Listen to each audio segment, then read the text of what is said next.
My dear Aries, before I tell you anything else about 2026, I want to ask you to sit down. I do not say this dramatically.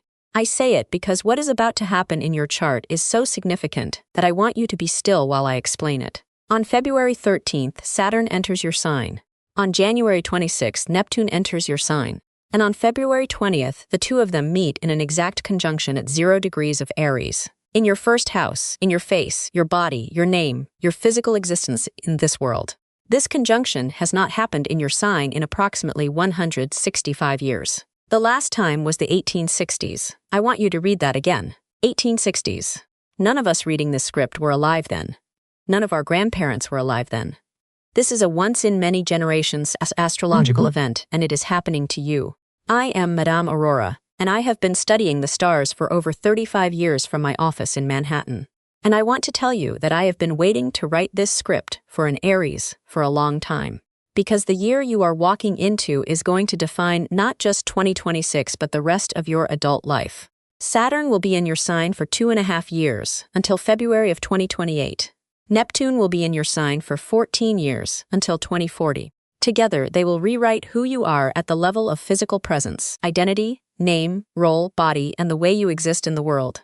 The version of you reading this script right now is not the version of you who will be reading my scripts in 2040. You are about to become someone, slowly, over many years. This is not a metaphor. This is not me being poetic. I am telling you what the astrology says. And I want to prepare you, because most of you do not yet know how big this is. Let me tell you about Eleanor. Eleanor was the great-great-grandmother of one of my long-term clients. My client showed me Eleanor's diary years ago, because Eleanor was also an Aries. And she had lived through the last Saturn-Neptune conjunction in Aries in 1861. Eleanor was 26 years old when the conjunction happened.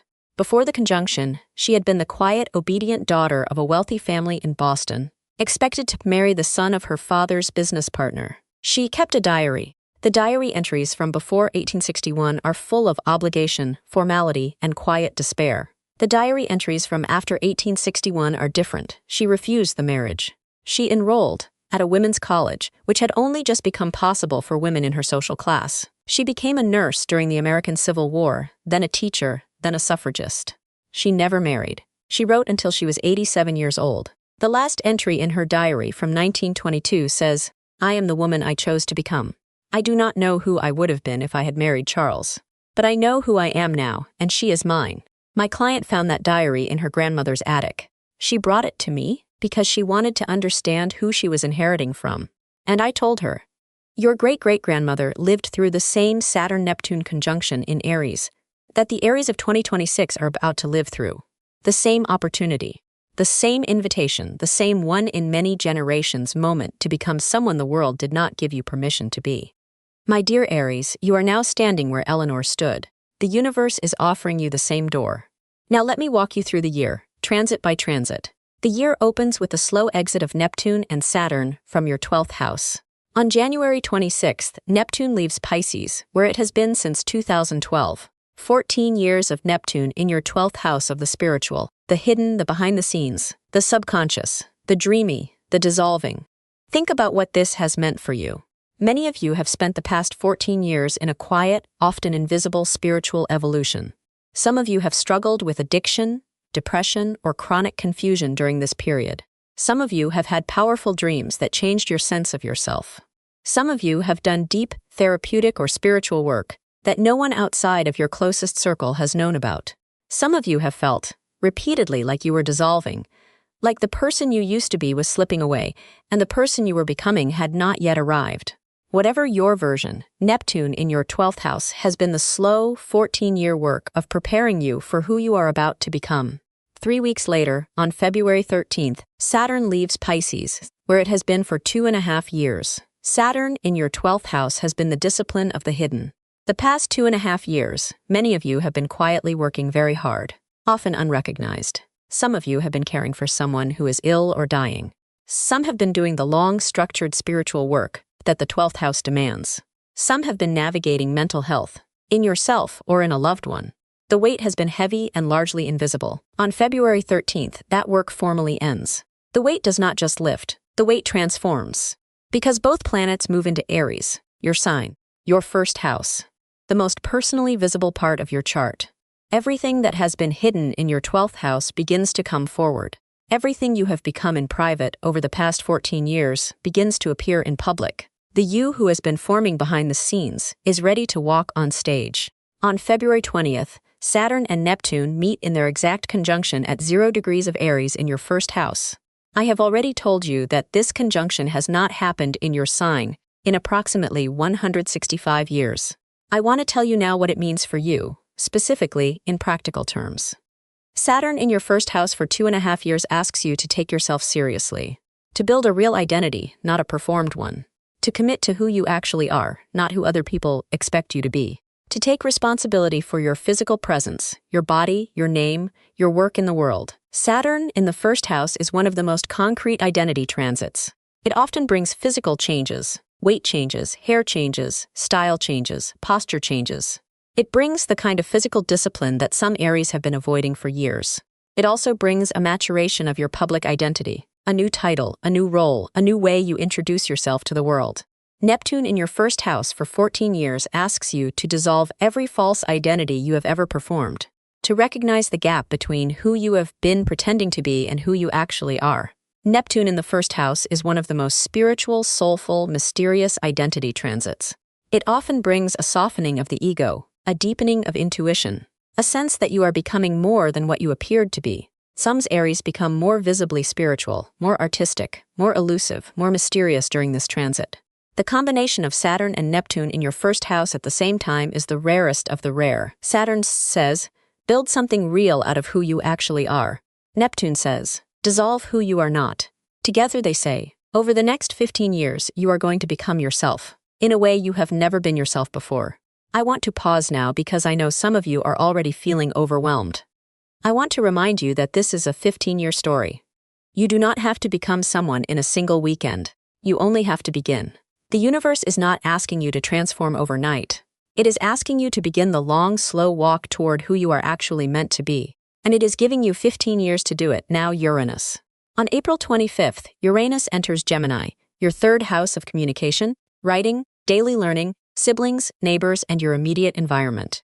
Uranus in your third house for 7 years until 2033. This is going to revolutionize how you think, how you speak, how you write, and how you share your ideas with the world. For Aries, the third house has always been a slightly underutilized house. You are a fire sign. You act first, think second. But Uranus in your third house for 7 years is going to ask you to think with electricity, to speak with originality, to write with revolution. Many Aries will start writing during this transit. Blogs, books, newsletters, podcasts, YouTube channels. Many will become known for their voice in a way they have not been before. Many will have a major sibling change. A brother or sister will move, marry, divorce, or otherwise become a different person. Many will move neighborhoods or cities, particularly in the early years of the transit. The third house under Uranus does not allow your daily environment to stay the same. In 2026 specifically, the first year of this transit, Uranus is in early degrees, doing the early work. Pay attention to sudden insights starting in May. Pay attention to ideas that arrive in the shower, in dreams, while driving, while walking. The early signals of Uranus in your third house are the ideas you suddenly cannot stop thinking about. Now Jupiter. Jupiter has been in Cancer since June of 2025, sitting in your fourth house of home and family. So the first half of 2026 continues the home and family expansion of the past year. Many of you have moved, renovated, expanded your family, deepened your relationship with your mother or maternal figure, or built a real sense of home for the first time in your adult life over the past year. Use the final 6 months, finalize what is being built. The window closes on June 30th. On June 30th, Jupiter moves into Leo, your fifth house of romance, creativity, children, joy, fun, and play. And here is the second great gift of your year.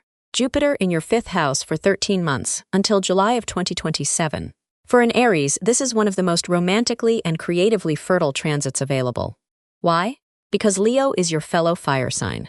The fire trine between Aries and Leo is one of the most natural and easy aspects in astrology. When Jupiter sits in Leo and trines your sun, it brings joy without much effort. Romance arrives. Creative inspiration arrives. Children, if you have them or want them, become more central. Play returns to your life. The version of you that has been so serious during the Saturn-Neptune transit in your sign gets a counterbalance. A 13-month invitation to feel alive again. And here is the date that matters most within the Jupiter transit. August 12th. A total solar eclipse at 20 degrees of Leo lands almost directly on Jupiter in your 5th house just 6 weeks after Jupiter arrives. This is one of the most romantically, creatively, and personally fulfilling alignments an Aries can ever receive. Many of you will announce a major creative project on or around August 12th. Many will become engaged or married. Many will become parents, or learn they are about to become parents. Many will launch something that defines the next chapter of their creative life. The August 12th eclipse, in your 5th house, on Jupiter, is the day the universe gives back joy after years of seriousness. The other eclipses. February 17th solar eclipse at 28 degrees of Aquarius, in your 11th house of friendships, groups, communities, and income from career. With Pluto in Aquarius since 2024, doing long, deep work on your friendships and your sense of community. A solar eclipse on Pluto in mid-February is one of the most significant friendship dates of your year. Many Aries will lose a friendship in mid-February. Many will gain one. The 11th house is in flux, and February 17th crystallizes who actually belongs in your circle and who does not. March 3rd lunar eclipse at 12 degrees of Virgo in your 6th house of work, health, daily routine and service. A work or health matter culminates in early March. A job ends or begins. A health protocol concludes or starts. Pay attention to what your body asks of you in late winter.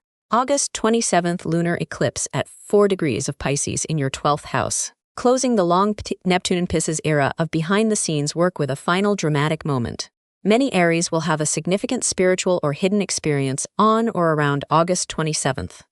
A final piece of inner work falling into place, a long-held secret being released, a closure that has been waiting. And on July 26th, the lunar nodes shift signs, moving the destiny axis to Aquarius and Leo, your 11th and 5th houses. So from late July of 2026 until January of 2028, your eclipse axis runs through your friendship sector and your creative romantic sector.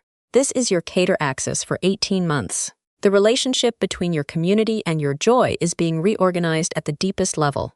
If this video is helping you, please subscribe before I go further. I publish monthly Aries forecasts the first week of every month. Subscribe and I will see you every month of this extraordinary year. 2026 is too important to navigate without monthly guidance. I never leave an Aries halfway through a Saturn-Neptune conjunction year. You have my word. Let me tell you about another client. His name is Marcus, Aries from Berlin, born in late March. Marcus came to me in 2023, when Saturn was about to enter Pisces in his 12th house. He was 41 then. He had built a successful business, was married with 2 children, and looked, by all external measures, like he had figured things out. But he came to me because he had started having dreams.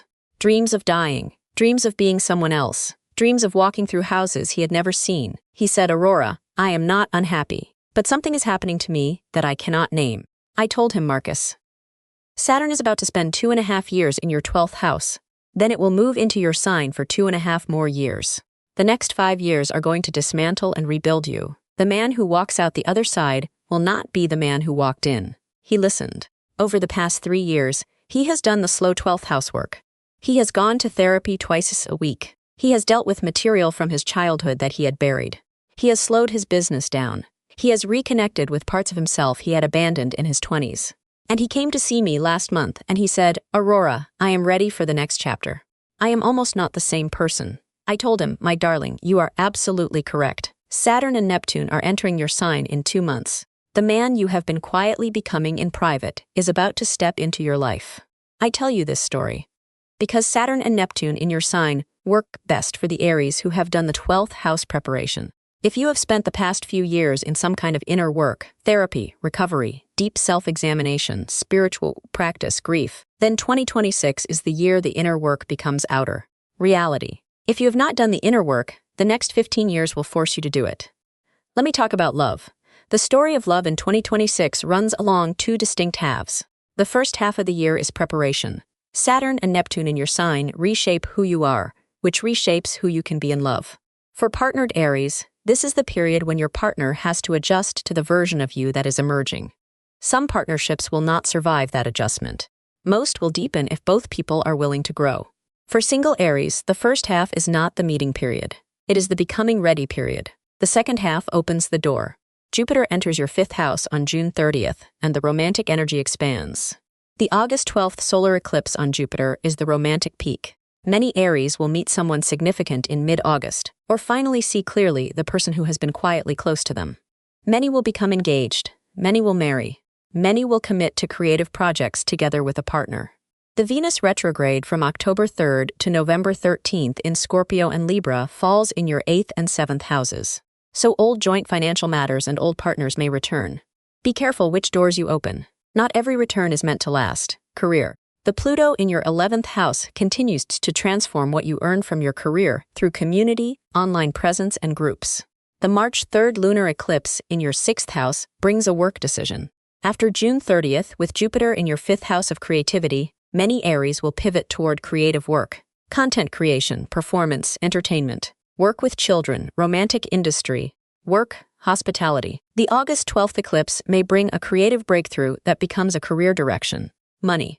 The Chiron entry into your 2nd house of money on June 19th begins a 7-year healing of your relationship with money and self-worth.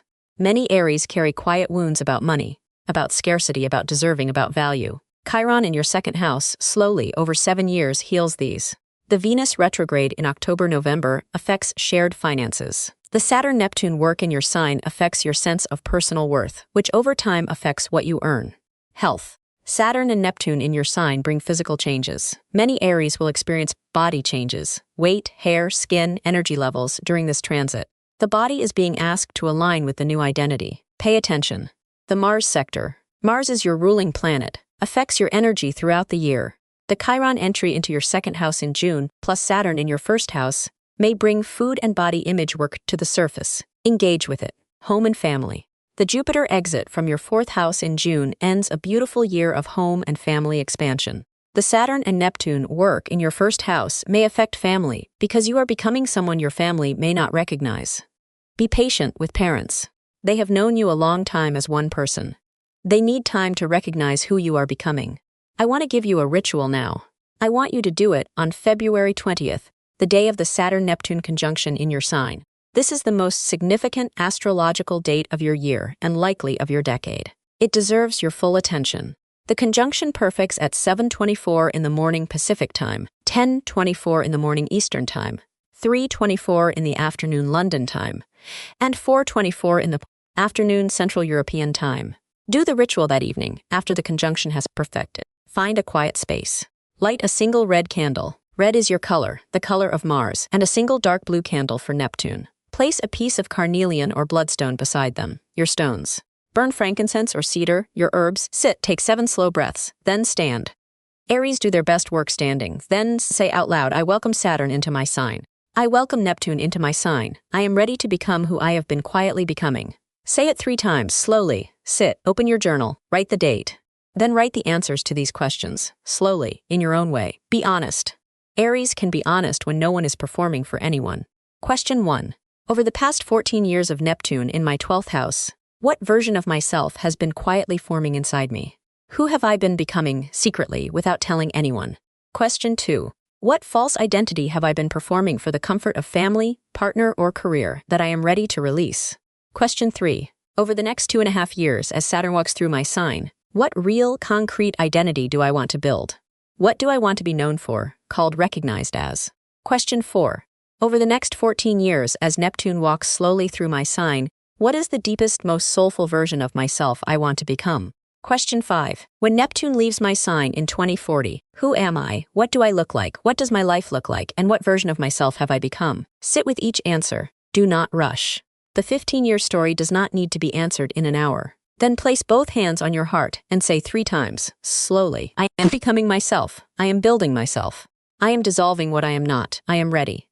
3 times. Let both candles burn down. Sit with what surfaces. The 15-year journey has formally begun. Let me speak about rising signs briefly. If your rising is also Aries, Saturn and Neptune sit on your ascendant, the most personally visible Saturn-Neptune conjunction possible. Your face, your body, your style, your physical presence, all are subject to the most concentrated transformation. If your rising is Taurus, Uranus stops disrupting your 1st house. If your rising is Gemini, Uranus enters your sign. If your rising is Cancer, Jupiter has been in your sign and leaves to enter your 2nd house.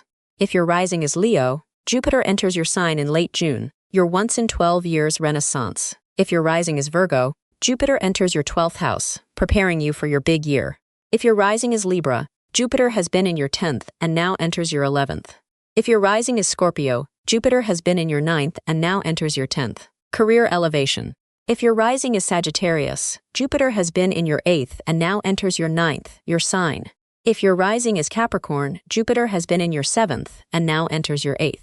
If your rising is Aquarius, Jupiter enters your 7th house. If your rising is Pisces, Saturn-Neptune leave your sign, enormous relief. If your moon is in Aries, Saturn and Neptune sit on your moon, the deepest emotional restructuring of your life. If your moon is in Cancer, Jupiter spends the first half on your moon. If your moon is in Leo, Jupiter enters your moon's sign in late June. If your moon is in Pisces, the August 27th lunar eclipse lands on your moon. Compatibility. The signs that support you most this year are Leo, Sagittarius, Gemini, and Aquarius. Leo because the fellow fire sign trines yours, and Jupiter enters Leo at midyear in your 5th house. Leos become creative and romantic anchors. Sagittarius because the fire trine continues, and Sagittarians bring perspective during a year of so much identity work. Gemini because Uranus enters Gemini in your 3rd house, and Geminis become voices that wake you up. Aquarius because Pluto in Aquarius works in your 11th house, and Aquarians become community-defining friends. Be careful with Libra, your opposite sign, where the Venus retrograde activates partnership tensions. And be patient with Cancer, where Jupiter leaves your 4th house at mid-year. Cancer family members may make sudden decisions. And be diplomatic with Capricorn, where various squares activate during the year. Capricorn authority figures may bring tension. My dear Aries, before I let you go, I want to say one more thing.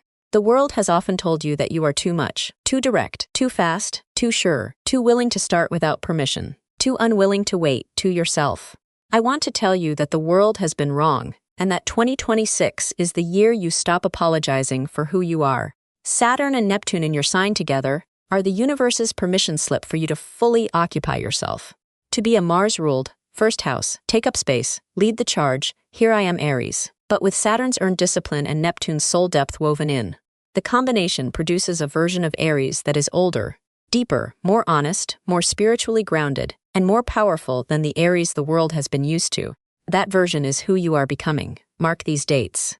January 26th, Neptune leaves your 12th house and enters your sign. February 13th, Saturn leaves your 12th house and enters your sign. February 20th, Saturn-Neptune conjunction at 0 degrees of Aries, the most significant date of your decade, possibly of your adult life. April 25th, Uranus into your 3rd house. June 30th, Jupiter into your 5th house, the romance and creativity window opens. August 12th, total solar eclipse on Jupiter in your 5th house, the joy peak of your year. August 27th, the closing eclipse of the long 12th house era. One question for you, my darling. Answer it in the comments below. Over the past 14 years of Neptune in your 12th house, who have you been quietly becoming that you are finally ready to introduce to the world? Just one sentence. I read every Aries comment. Putting it in writing makes it real. That is your year. It is enormous. It is once in many generations. It is yours. Do not waste it on the version of yourself you have been told to be. Walk into February 20th ready to become. I will see you every month. I am Madame Aurora from Manhattan, and I have been an Aries astrologer for a very long time. This is your year of becoming. Become.